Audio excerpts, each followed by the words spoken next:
করছি সাবেক ছাত্রনেতা কালিয়াদী উপজেলা আহ্বায়ক কালিয়াদী উপজেলা যুবদলের ভারপ্রাপ্ত সদস্য সচিব আহমদ আলী রাজা ভাইকে।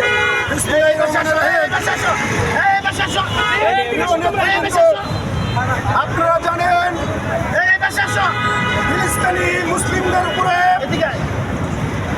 ওই খুনি ইসরায়েলের বর্বর হামলা এবং হত্যার প্রতিবাদে বাংলাদেশ জাতীয়তাবাদী ছাত্রদল কেন্দ্রীয় নির্বাহী কমিটির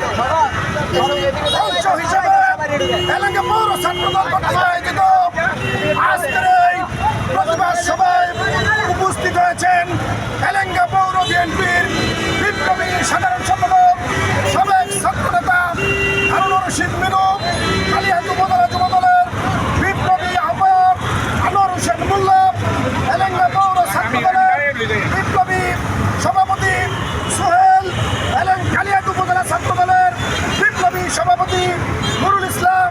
এলাকা পৌর ছাত্রদলের সাধারণ সম্পাদক জিয়ারুল, এলাকা পৌর স্বেচ্ছাসেবক দলের বিপ্লবী সদস্য সচিব মনির,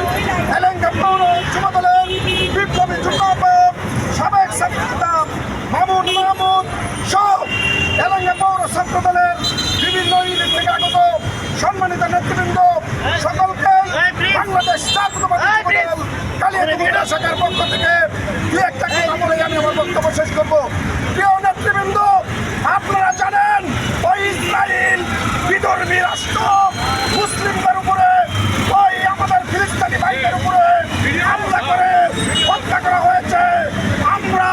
বাংলাদেশ জাতীয়তাবাদী দলের পক্ষ থেকে ছাত্র দলের পক্ষ থেকে বিএনপির চেয়ারপারসন দেশনেত্রী বেগম খালেদা জিয়ার পক্ষ থেকে বিএনপির ভারপ্রাপ্ত চেয়ারম্যান তারেক রহমানের পক্ষ থেকে কালিয়াদীর সাংগঠনিক অভিভাবক বেনজির আহমেদ টিটু ভাইয়ের পক্ষ থেকে তীব্র নিন্দা এবং প্রতিবাদ জানাচ্ছি। অনতিবিলম্বে এই হামলা বন্ধ না করলে আমরা বাংলাদেশে ওই ইসরায়েলের যে সমস্ত পণ্য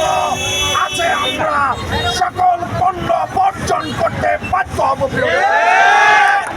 নেতৃবৃন্দ, আপনারা জানেন বাংলাদেশ জাতীয়তাবাদী দল বিএনপি সকল নেতাকর্মী যেখানে অন্যায় হয়, যেখানে অবিচার হয় সেখানে গিয়ে পাশে দাঁড়ায়। প্রিয় নেতৃবৃন্দ, বিশ্বের মুসলমানদের পক্ষে বাংলাদেশ জাতীয়তাবাদী দল ইতিমধ্যেই পক্ষে অবস্থান নিয়েছে।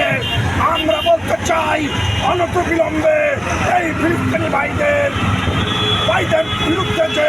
ষড়যন্ত্র হচ্ছে, তাদের উপরে একের পর ক্ষেপণাস্ত্র নিক্ষেপ করা হয়েছে, এটা আমাদের